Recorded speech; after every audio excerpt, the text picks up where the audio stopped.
بسم الله الرحمن الرحیم. الحمد لله و صلات و سلام علی رسول الله صلی الله علیه و سلم.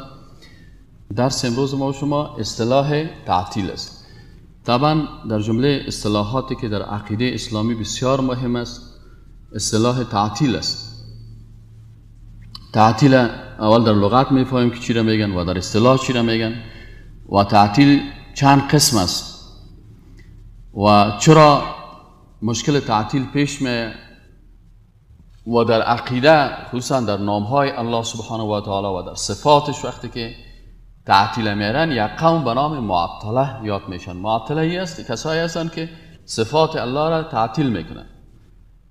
مثلا میگن که ید الله دست خداوند آمده، میگه این کلمه دست ید ایره ما استعمال نمیکنیم. خب ایناله آیسا ایسا میره سرزمین امروز بحث میکنیم ببینیم که مشکل در چی هست و چرا این فرقه پیدا شده و رای حل از چی است. اول کلمه تعطیل در لغت از کلمه عطل گرفته شده. عطاله ما و شما اگر فکرتان باشه خود کلمه عطله که است به معنای خالی نمودن یا فارغ نمودن یا ترک کردن.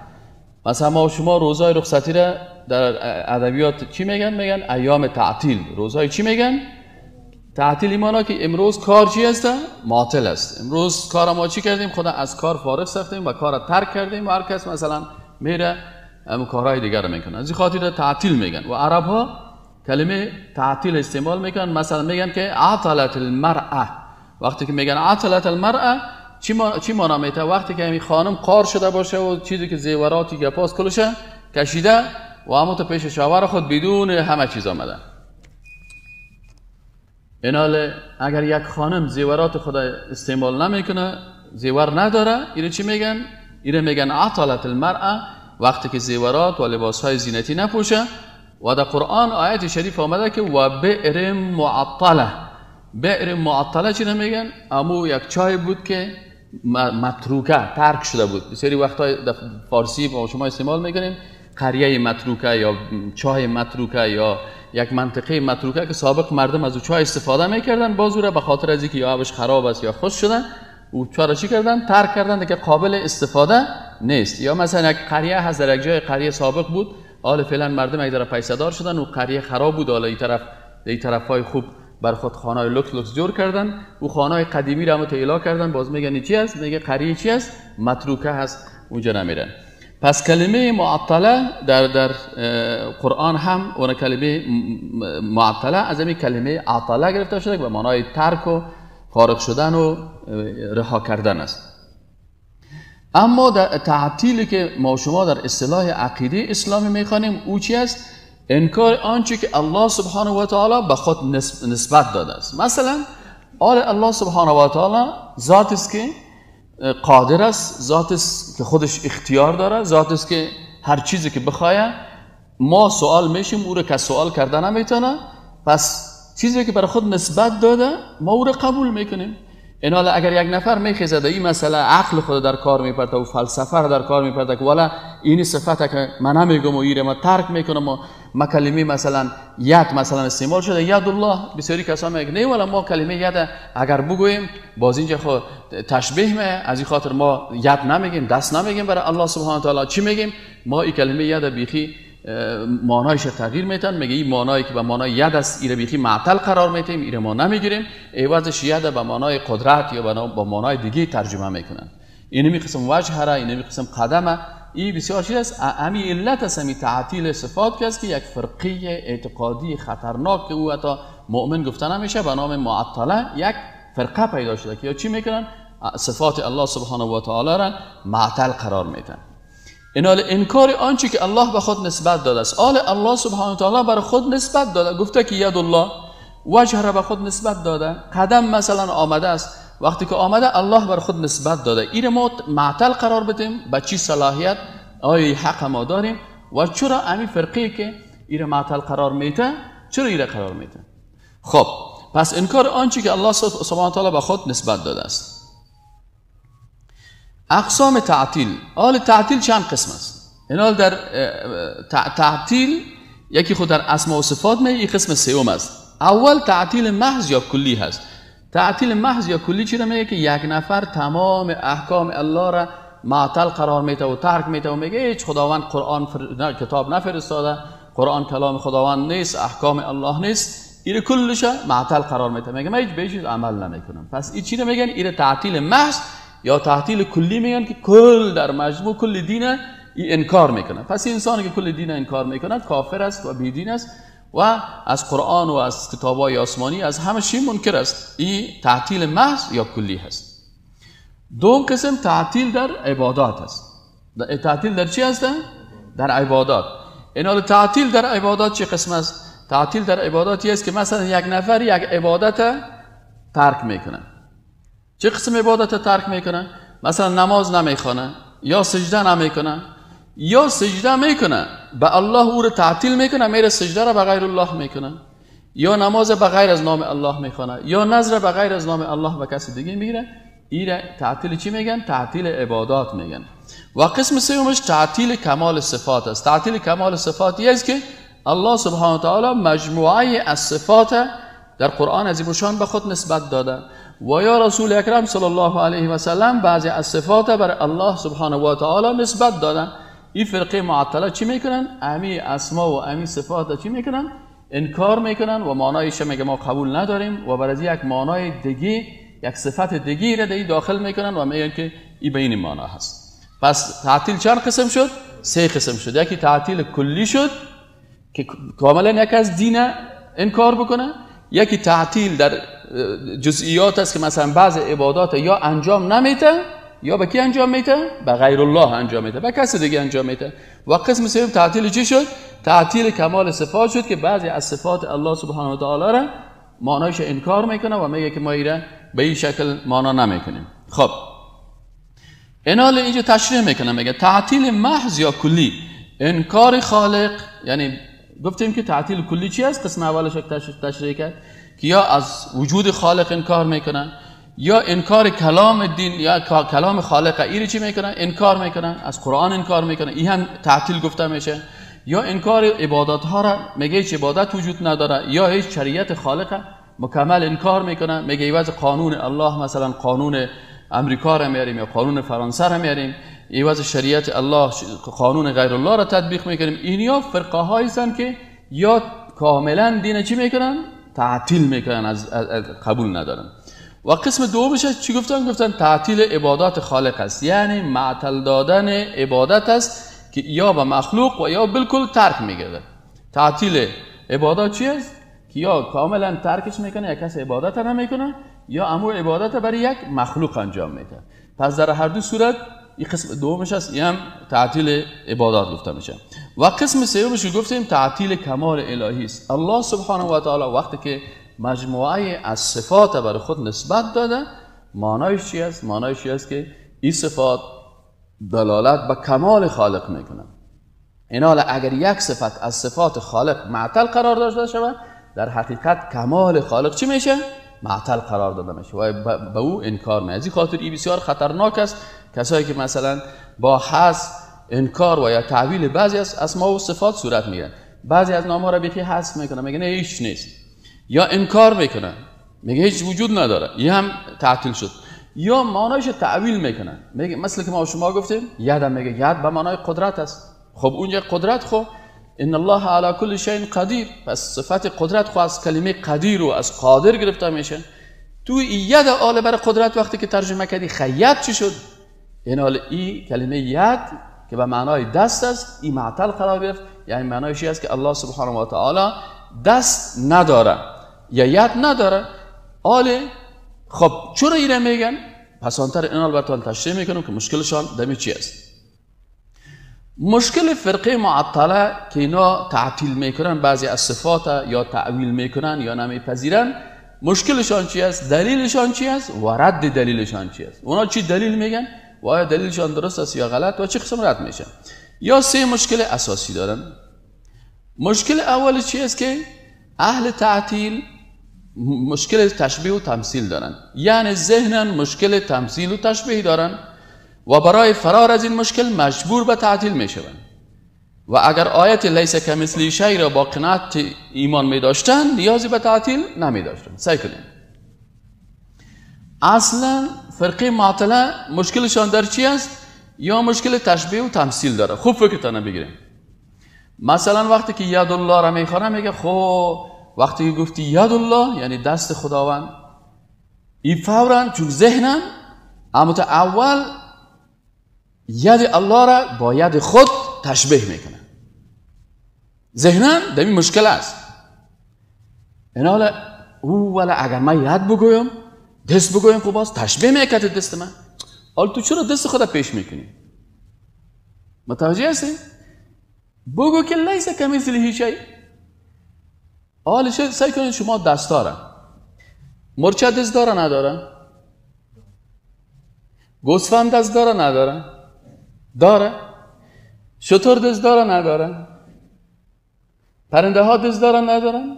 دارن. انسان دست داره؟ آیا دست ازی دیگه دست مرچ مثل دست انسان است؟ آیا دست شتر مثل دست انسان است؟ این حال چرا وقتی که ما میگیم والا بر استاد دست نگوییم که اگر بر استاد گفتیم دست داری باز شتر هم گفتیم دست داره پس دست ازی مثل دست چی میشه؟ شتر میشه. ایج نمیگیم اوره تو چرا دست مرا به دست شتر؟ من انسان هستم دستم مطابق انسانیت من است. از شتر حیوان است مطابق حیوانیتش دستش است. این حال چون یا در ید الله بحث میکنن مشکلشان در چی است؟ مشکلشان در می است که یا ذهنن در تشبیه مبتلا هستن. اگر او تو بگوین که والله در قرآن عظیم شان خواندیم که ید الله فوق ایدیهم، دست خداوند بالای دستای از اینا هست، بنابراین آنچه که در قرآن آمده ما قبول دارم، کیفیتش نمیفهمم. خید الله چه قسم است؟ ما میگیم به مو قسمه که به ذات جلال و عظمت خالق شایسته هست، مثل دست ما نیست، چرا که لیس کمثله شیء. این قاعده اساسی هست. لیس کمثله شیء یعنی هیچ وقت تو دستت یا چشمت یا چهرهت یا قوارت یا بدنت چیز به خالق تشبیه نکن. خالق ذاتی است که به عظمت و جلال از او صفات شایسته هست. ما تو اگه علم هم داریم، مثلا ما علم داریم، خالق هم عالم است، ما هم عالم گفته میشیم، لکن علمی که ما داریم در یک رشته خاص است. علم ما ضرورت به درس خواندن است، علم ما نیاز به تجربه داره. علم ما دیروز نمیفهمیدیم، حال یک کلمه را حال نو میفهمم. پس علم ما چی شده؟ روز به روز تجدید میشه. این حال اگر ما علم خدا به علم خالق تشبیه بکنیم یا علم خالق به علم خود تشبیه بکنیم اشتباه هست. مثلا زبان است، خالق عالم الغیب است، تمام زبان ها را و همه چیزی که در دنیا هست چون عالم الغیب و شهاده است کلش خلق کرده میفهمه. مثلا من اینمی ماشینه، اینمی قدر میفهم که یک ماشینک است، اینی موبایل من میفهم که یک موبایل است، نامش میفهم موبایل است، اما جزئیاتی از این موبایل که در بین از چه قسم سامانا کار شده و نام هر سامان از چی هست میفهمیم؟ نمیفهمیم. کی میفهمه؟ انجینیری که او را ساخته است. این حال بسیاری چیزا است که مثلا ما نمیفهمیم، او خالقی که عالم الغیب است همه چیزا میفهمه. ما که علم داریم، علم ما ناقص است، در یک رشته خاص است، علم ما نیاز به تجربه داره، ضرورت به چیزا. بیاید اینجا بچه جان سعی کنین نام از شما میفهمین؟ میفهمین نام چه؟ نام چی است؟ عبدالصمد. عبدالصمد. فهمیدین؟ نامش چی است؟ این سر که یک دقیقه پیش ما و شما در چی جاهل بودیم؟ در نام ازی. حال اینه یک دقیقه بعد یک کلمه رو چی شد؟ نه بیاد گرفتیم حالا که بیم او سمجان استرای مثل جور تازه این خلاص. پس علم ما نیاز به چی داره؟ به آموختن داره. علم ما نیاز، اما خالق متعال قبل از اینکه عبدالصمد پیدا شود او به علم غیب خود میفهمید که نمیشه یک مخلوقی در دنیا میگه که نام چی است؟ عبدالصمد است. این بشه سمجه عبدالصمد خود. اینا فهمیدین یا نفهمیدین؟ پس علم ما نیاز به چی داره؟ به تجربه داره، به آموزش داره، به فهم داره. اینا اگه ما علم خدا با علم خالق مقایسه بکنیم این جهالت است و ما عقیده را درست نفهمیدیم. عینگر ید الله با ید مخلوق فرق میکنه. ید ما ید مخلوق است، علم ما علم مخلوق است، شنیدن ما شنیدن یک مخلوق است، فهمیدن ما فهمیدن یک مخلوق است. چطور ما از یک مخلوق با خالق چی میکنیم؟ تشبیه میکنیم. غلط است. لیس کمثله شیء. از این خاطر مشکل معطله چی هست که اینا فوراً ذهنن وقتی کلمه ید استعمال میکنن برای به کجا میرن؟ فوراً اینو در ذهن خود تشبیه میکنن با مخلوق. میگه والا او ید خالق. او برادر وقتی که ید خالق گپ زدی مخلوق او سپر تو مخلوق در ذهنت نگه. این یدی که از انسان است مربوط به یک مخلوق است. از پوست جور شده، از گوشت جور شده، از استخوان جور شده. بالاخره یک دستی است محتاج. دست من محتاج است. اگر میل 5 دقیقه این قسمت دست بسته کنی 5 دقیقه بعد دست ما کار نمیکنه. صحیح خون حرکت کنه پس دست چی میشه؟ نرمال میشه. پس دست ما یک دست محتاج، دست یک مخلوق است. چطور دست یک مخلوق با ید خالق که او به جلال و به عظمت از او شایسته هست او رو تشبیه میکنی؟ پس نباید علم خالق با علم مخلوق تشبیه بکنیم. خیلی بگیم نه والا بیادر همین خالق عالم هم نگویم. چرا که عالم خو این مولوی صاحب را کلشون چی میگن؟ علما میگن. اگه عالم بگی پس این تشبیه آمد. همینجا چرا میگی؟ یا در تعطیل مجبور قرار بگیره. ما میگیم نه خیر. وقتی که علم مخلوق آمد میگیم که بله مخلوق عالم است لکن علم داره که شایسته یک مخلوق است. خالق عالم است علم داره که شایسته خالق است، شایسته جلال و عظمت است. علم ما علم ناقص، علم خالق علم کامل. علم ما نیازمند تجربه، علم خالق نیازی به تجربه نداره. علم ما در یک رشته خاص است. علم خالق به همه اشیا و به همه مخلوقات است.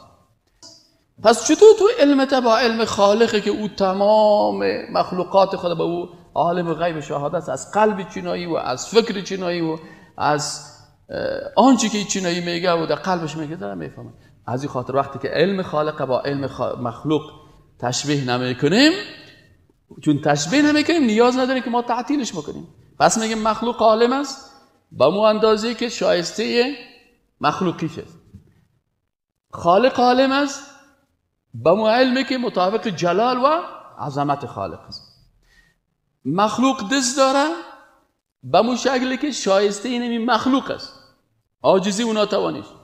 خالق ید الله دست الله آمده است به مو قسم دست داره که شایسته جلال و عظمت است. نه تشبیهش میکنیم و نه تمثیل میکنیم و مطابق آیت لیس کمثله شیء میگیم بله الله سبحانه و تعالی در قرآن عظیم شان صفت ید بر خود گرفته، صفت وجه روی بر خود گرفته، صفت قدم الله سبحانه و تعالی آمده. ما به کلش ایمان داریم لکن تشبیه هم نمیکنیم، تمثیل هم نمیکنیم، تعطیل هم نمیکنیم. صحیح شد نه؟ Is it clear؟ واضح است یا نیست؟ خب مشکل دوم چی است؟ اهل تعطیل خواستن از تمثیل فرار کنن با تعطیل صفات و افعال که در نص صریح آمده مبتلا شدن، یا خواستن بیچاره که در تمثیل مبتلا نشه.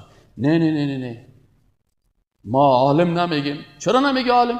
ولی اگر عالم بگیم باز انسان هم عالم گفته میشه، باز چی میه؟ تشبیه با انسان میه. پس صفت خالق چی کردن؟ تعطیل. ما ید نمیگیم. چرا ید نمیگیم؟ ولی اگر ید بگیم باز تمثیل میه. پس از تمثیل فرار کردن، در چی افتادن؟ در تعطیل افتادن. از زیر باران خیستن، در کجا ششتن؟ در زیر ناور. صحیح شد نه؟ پس ما میگیم نه برادر عزیز، تمثیل چرا میکنیم؟ هیچ ما در تشبیه نیستیم. چرا؟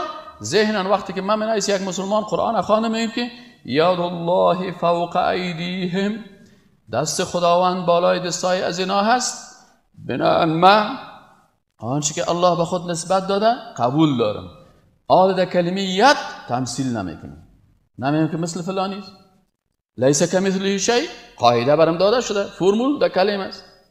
تشبیه هم نمیکنم، تعویل هم نمیکنم، تعطیل هم نمیکنم. اگر کس از پیشم سوال کرد که ید الله چه قسم است، میگم من قسمش نمیفهمم. اونمو قسمی است که به جلال و عظمت خالق شایسته است. ما کیفیتش نمیکنیم. در کیفیت ما همیشه چی هستیم؟ در کیفیت ذات و صفات خالق ما همیشه جاهل هستیم. در کیفیت ذات و صفات خالق چی هستیم؟ جاهل هستیم. با جهل خود، نفهمیدن خود، این دو دسته اعتراف میکنیم، اما انکار نمیکنیم، کیفیتش نمیفهمیم. ولو که 50 سال دیگه درس بخوانم ما کیفیت از را نمیفهم. چرا؟ عالم کسی است که در کیفیت ذات و صفات خالق سکوت بکنه، بگوید نمیفهم. نصف دین چی است؟ نمیفهم. این حال اهل تعطیل مشکل دومشان چی است؟ از تمثیل چی کردن؟ گریختن که والا ما اگر ید بگوییم، اگر وجه بگوییم، در چی مبتلا میشیم؟ در تمثیل. از تمثیل فرار کردن، در چی مبتلا شدن؟ در تعطیل. از زیر ناوه باران گریختن، در کجا افتادن؟ اگری از اول در خانگاه خود میشیش، در زیر باران نمیگشتید، بر جنجال پیدا نمیشد. اول که در کورس عقیده میامد، این درس عقیده را میخوند، میگه برادر عزیز، مجرده که برای من کس بگویه که دست مرچه، هیچ وقت من دست مرچه را در ذهن خود نمیارم که دست استاد دایی. تو کدام روز که کس بعد بگه دستک مرچه را کندم، تو بگی ول دست استاد دایی را کندم. چرا در ذهنت بری گپا؟ آدم بی عقلی مثلا میاره. یا یک کس تو رو بگه که یک پاچه گوسفند بیر، ها؟ تو میگی که والا برای من گفته که پاچه فلانی انسانه بیر. نه، این پاچه گوسفند گفته. صحیح؟ این حاله چرا در ذهنت فوراً کلمه تمثیل ایجاد میکنه؟ پس کسایی که در ید و در وجه و در قدم و در یا مشکل تمثیل ذهنن دارن، از این چی میکنن؟ میخوان چی کنن؟ فرار کنن که نه والا نه من ید نمیگم. اگر ید گفتی اسکوت است مردار خدا بالا نکن. بسیاری کساست نه همه جایی که میگه ید الله بازی قسم میکنه، او سکوت است خودت. تو از ید الله گپ میزنی، از خالق گپ میزنی، او سکوت است خدا. صحیح نه؟ دست خدا او سکوت ایره پیش نکن. و ید الله دستی که به جلال و عظمت خالق شایسته هست، همون قسم که الله به خود نسبت داده قبولش داریم، نه تشبیهش میکنیم، نه تمثیل میکنیم، نه تعویل و نه تعطیل. صحیح شد نه؟ خب مشکل سوم اهل تعطیل چی است؟ مشکل سومی از یا مشکل سوم اهل تعطیل چی است؟ تشبیه خالق به جامدات است. خوب فکرتان باشید، نقطه بسیار دقیق است. این بسیاری کسان نمیفهمند. اهل تعطیل از تشبیه و تمثیل خالق با مخلوقات زنده فرار نمودند.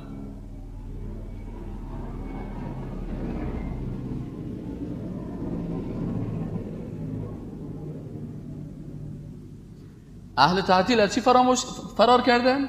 گفتن ما نمیخوایم که اگر خالق برش بگوییم ید است، وجه است، ای باز تشبیه با چی میشه؟ با مخلوقات دیگر میشه که روی داره و دست داره و قدم داره. با تعطیل صفات خالق او را با مخلوقات جامد تشبیه نمود که فاقد بسیاری از صفات میشه. یعنی وا خواستن گفتن والا اگر ما ید بگوییم، اگر وجه بگوییم، اگر قدم بگوییم، این تشبیه با کی میه؟ با مخلوقاتی که وجه دارن، ید دارن و قدم دارن. صحیح نه؟ پس چی میکنیم؟ گفت ارسی از را ما حذف میکنیم. عوض ید چی میگیم؟ قدرت میگیم. عوض وجه دیگه کلمه میاریم، عوض قدم دیگه میاریم. پس اینجا تشبیه کردن خالق، پس به چی تشبیه کردن؟ به یک مخلوق جامدی که نه دست داره، نه پای داره، نه سر داره. یعنی یا خواستن که از تشبیه خالق به مخلوقات زنده چی کنن؟ فرار کنن. گفت وجه نمیگیم که باز با انسان روی داره، به این تشبیه میاد. دست نمیگیم با انسان، قدم نمیگیم با انسان. پس او رو تشبیه به کی کردن؟ به یک مخلوق دیگه کردن که نه دست داره، نه روی داره و نه پای داره. فهمیدید دکتر صاحب محترم؟ این بسیار دقیق است. این بسیار دقیق است. این حالا از یک تمثیل برآمدن در دیگه تمثیل، مثل یک نفر موتر خدا میدونه اوی ولا سرک خامه است. تو باشه این سرک دیگه راگی پخته باشه، خبر نیست که دریاست. خب در چخوری هفته صاحب که موتر آلیا از تمثیل خالق و مخلوقات زنده خدا خطا دادن. در چی مبتلا شدن؟ به تمثیل به مخلوقات جامد. اما اگر ادب مراعات کنیم، عقیده خوب فکرتان باشه، عقیده اقرار به زبان است و تصدیق به قلب است و عمل با اعضای بدن است. و یک چیز دیگر هم از یاد میکنم، شاید بسیار علمای عقیده کتم قناعت بکنن و یکی چیز دیگر شاید قناعت نکنن دلشان. شرط چهارم در عقیده من میگم که ایده چیزا شد ادب با مقدسات. باید به الله، با نامهای الله با ادب برخورد کنیم. با پیغمبر با چی معامله کنی؟ با ادب. از همین خاطر وقتی که ما میگیم جبریل، نمیگیم جبریل، میگیم جبریل علیه السلام، میکائیل علیه السلام، رسول الله صلی الله علیه و یعنی صحابه حتی نام نبی اکرم صلی الله علیه و نمیگرفتن. بسیار کساس به ادبی در زبان شهادت داره، ولی محمد تو گفت محمد استغفر الله، حتی صلی الله علیه و سلم یادش میره، در حالی که صحابی کرام شما صحیح بخاری رو بخواین، صحیح مسلم رو بخواین، این کتابا رو آنقدر این صحابه ادب داشتن که یگان مرتبه‌ای که برای حضرت رسول الله صلی الله علیه و سلم کس نامش گرفته یک اعرابی بادیه نشینه که از اطراف آمده، اما ادبی که صحابی شاگردای مکتب رسول الله صلی الله علیه و سلم داشت، امی ادب او تابال نفهمیدن، نوامده بیچاره. از این خاطر بهش میگه که یا محمد صلی الله علیه و سلم. اما بقیه صحابه کرام کبار صحابه رو شما بخواین، همیشه در گپاشون چی بود؟ میگفتن یا رسول الله صلی الله علیه و سلم، رأیت رسول الله صلی الله علیه و سلم، سمعت رسول الله صلی الله علیه و سلم. چقدر ادب. پس یکی از اساسات عقیده اسلامی چی است؟ ادب از با کی؟ با مقدسات. و ما درس اخلاق وقتی که در پانتون میتم دیگه صاحب از اخلاق شروع میکنه که ادب با مادر، ادب با پدر، ادب با کاکا، ادب با ماما، ادب با معلم. اما کتاب اخلاق من که سهل کنی یک فصل مکملش ادب با مقدسات است. اول برای شاگردای خود میگم شاگردای عزیزم ادب با الله را یاد بگیرید. از این خاطر الله الله الله الله همیام یک بیادبی است. یعنی کسی که ادب با خالق میفهمه امیر استعمال نمیکنه. اگر ادب با خالق میفهمیم که لیس کمثله شیء، نیازی به تعطیل داشتیم؟ هیچ. از این خاطر ما و شما در نامهای الله چی میگیم؟ بگیم تمثیل نمیکنیم، فهمیدین یا نه؟ تشبیه نمیکنیم، تعویل نمیکنیم، تعطیل نمیکنیم. پس ادب با خالق امیره که خالق متعال در قرآن عظیم الشان خوب متوجه باش. خالق متعال کی خالق از خودش که بهتر مشناسه؟ هیچ کسی. پس خود خالق بر خود بعضی صفات نسبت داده. گفته ید الله فوق ایدیهم. چیزی؟ و آیت دیگه چطور است؟ و یبقى وجه ربک ذو الجلال والاکرام. از رسول الله صلی الله علیه و سلم کرده ما و شما الله را بهتر میشناسیم. پس آنچه که رسول الله اکرم صلی الله علیه و در احادیث صحیحه به الله نسبت داده نزول الله هست، ما میگیم بله به ایمان داریم. چه قسم نزول میکنه؟ قسمش نمیفهمیم. کیفیت چی بگو؟ کیفیتش نمیفهمیم. چرا نمیفهمی؟ ادب با خالق مراعات میکنه. ادب با خالقی است که در کیفیت ذات و صفاتش چی بگوییم که ما میفهمیم یا نمیفهمیم؟ نمیفهمیم. پس تشبیه هم نمیکنیم، تمثیل هم نمیکنیم، تعویل هم نمیکنیم، تعطیل هم نمیکنیم. ایناله اگر این مردمایی که تعطیل میکنن بعضی صفات ادب با خالق میفهمیدن که الله سبحانه و تعالی فقط یک آیت قرآن برای ما گفته که لیس کمثله شیء، خلاص. از این خاطر میگه در مورد ذات و صفات خالق هر چیزی که در ذهن تو میگرده که این قسم باشه یا این قسم باشه بفهم که او برعکس تصور توست. چرا؟ به خاطر که تو مخلوق هستی. تصور ما و تو تصور چی است؟ یک مخلوق است. وقتی که ما بخوایم یک کسی با کسی که تشبیه کنیم حتما او هم قسم از او باید باشه که تشبیه کنیم، اما اگر نباشه تشبیه کرده نمیتونی. ایناله لیس کمثله شیء قاعده هست که تو که عقیده را یاد داری، تو که عالم هستی یا تو مسلمان هستی. از این خاطر برادرای عزیز ما براتون گفتم که ما در دروس اخلاق حتی در بحث عقیده نه، وقتی که نظام اخلاق اسلام درس میدیم و کتاب درباره اخلاق اسلامی نوشته کردیم و عمل زیر دست ما هست، شاگردای ما که در پانتون یا در هر پانتونی که درس دادیم که مضمون اخلاق اسلامی بوده، اولین موضوعی که بر از اینا فصل اول درس دادیم چی بوده؟ آداب با چی؟ با مقدس. چرا برادرای عزیز ادب با مقدسات است؟ چرا ادب با مقدسات است؟ این رو خوب از خود سوال بکنید. به خاطر ازی که امی قرآن عظیم الشان هم بخوانیم و فرقه هایی که امروز در دنیا است این رو بخوانیم. اکثریت یهود و نصارا و فرقه هایی که کافر و گمراه شدن علتش بی‌ادبی به کی بوده؟ خالق متعال. یا فامیده کافر شده یا نافامیده بی‌ادبی کرده به خالق. چه قسم بی‌ادبی کرده؟ مثلا یک خواهشم از شما است، هیچ وقت احساساتی برخورد نکنید، هیچ وقت شخص پرست نباشید. اگر کدام گپ ما غلط بود برای ما بفرمایید بگو استاد ولی اینی گپ تو غلط است. و اگر کدام گپ ما مخالف خواهشات تو بود که تو را خوشت می آمد یک کس و من سر از او انتقاد کردم، با زود گپ من رد نکو، یا کمک سرش فکر کن. سکن یهود چرا لعنت خدا سرشان نازل شد؟ به خاطر بی‌ادبی شد. گفتن ید الله مغلوله، العیاذ بالله. گفتن الله بخیل است. برای خالق چی گفتن؟ لعنت خدا سرشان نازل. در کتاب بایبل امیلی که در این بازار امی در افغانستان هم است، من کدام روز براتون بیارم بخوانم. امی یهود و نصارا که به او عقیده دارن، امی بایبل صاحب قسمت اولش میگن تورات است، قسمت دومش انجیل است، اردوش تحریف شدن. چرا لعنت شدن؟ در این تورات صاحب که بخوانی که نوشته کردن که خداوند از پیدا کردن بنی اسرائیل پشیمان گردید. پشیمان کی میشه؟ کسی که عاقبت یک کار رو نمیفهمه.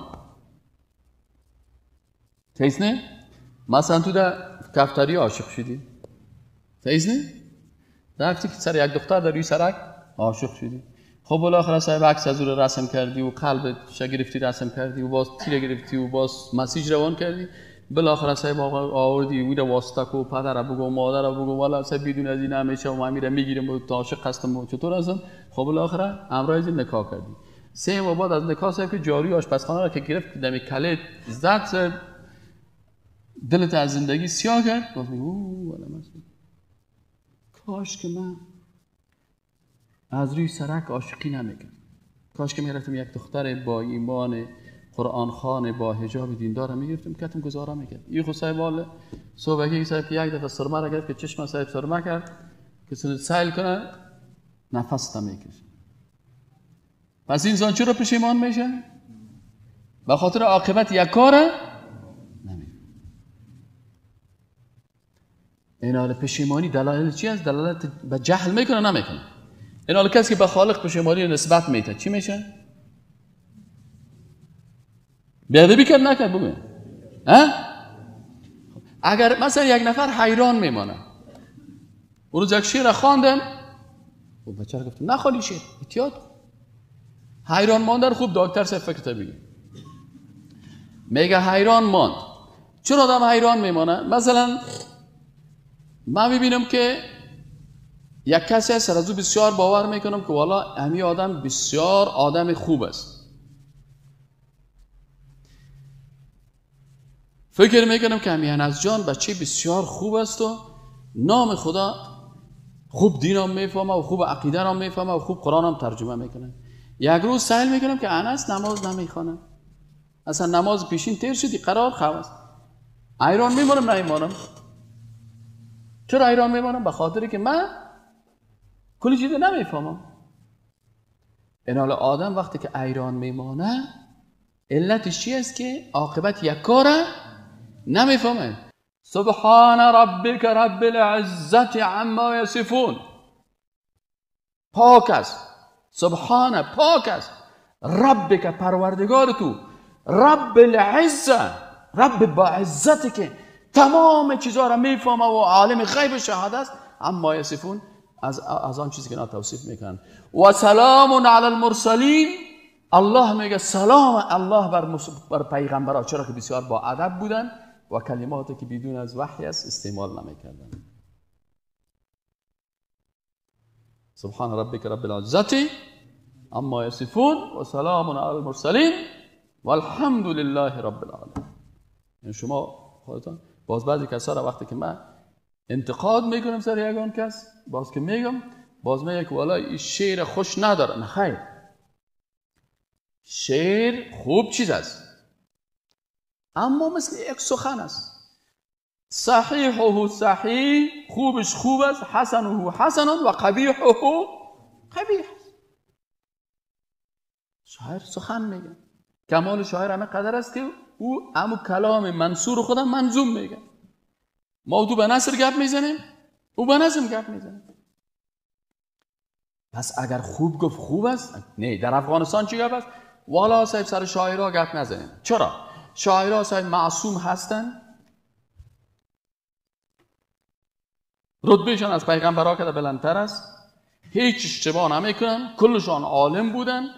اگر شراب گفتن و اگر خمار گفتن و اگر مردم گفتن که ما شراب میخوریم و ما خمر میخوریم و اگر خیستن زنای برهنه و سر برهنه و دخترای نامحرم توصیف کردن، شاعر است دیگه. سر شاعر باید کسی انتقاد نکنه. اگر انتقاد کرد این استاد غلط از گفت. عالمای شاعر بگویم که غلط کرده یا خالق العیاذ بالله بگویم که حیران مانده، کدامش بکنیم؟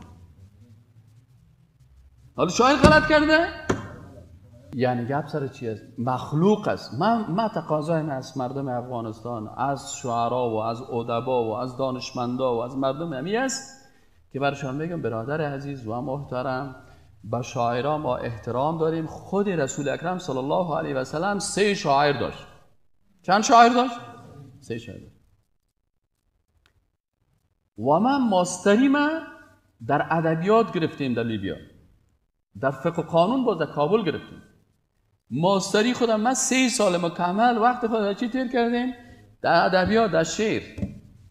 خودم تو نیست که بگویی که موالا صاحب یک انسان چی هست متعصب است. من متعصب نیستم. متعصب کی هست که حق انکار میکنه، آینه که سیاه مانده در چشم خود. نبی اکرم صلی الله علیه و سلم 3 شاعر داشت. چند شاعر داشت؟ 3 شاعر. خوب فکر راه حل با صفات و افعالی که در قرآن و سنت رسول الله هم ثابت است. اول چی کنیم؟ ایمان. آنچه که در قرآن آمده و آنچه که در احادیث رسول الله هم آمده به او چی داریم؟ ایمان داریم. چیزی در قرآن و حدیث آمده ایمان داریم. دومش قبولش داریم. ید الله را قبول داریم، وجه الله را قبول داریم، قدم الله را قبول داریم، نزول الله را قبول داریم، کلش قبول داریم. سوم چی؟ تشبیه نمیکنیم. پس ید الله را با ید مخلوق تشبیه نمیکنیم، وجه الله را با وجه مخلوق تشبیه نمیکنیم، نزول الله را با نزول مخلوق تشبیه نمیکنیم. چهارم کیفیتش را که مربوط به غیب میشود نمیدانیم. کیفیتش مربوط به چی میشه؟ ما غیب نمیفهمیم، پس کیفیتش. اما یگانه که میگه بلا کیف او هم نمیگیم. همین که میگه ید بلا کیف هم غلط است. چرا که بگی بلا کیف یعنی هیچ کیفیت نداره. کیفیت داره لکن ما نمیفهمیم. بلا کیف که میگن غلط است. چرا؟ به خاطر ازی که بلا کیف نیست، کیفیت داره لکن کیفیتش ما نمیدونیم. ما نمیدونیم چون مربوط به غیب است. نزول الله چه قسم نازل میشه ما نمیفهمیم. ید الله چه قسم است الله میدانه اما ما نمیدونیم. پس نمیگیم بلا کیف، بس میگیم کیفیت داره ما نمیفهمیم. اگر سوال شود که این صفات و افعال چگونه است، در جوابش میگوییم این صفات و افعال به همان شکل هستند که به جلال، عظمت و بزرگی خالق متعال شایستند. تشبیه، تمثیل، تعطیل، تکییف نمیکنیم. صحیح شده انشالله. اینی است خلاصه.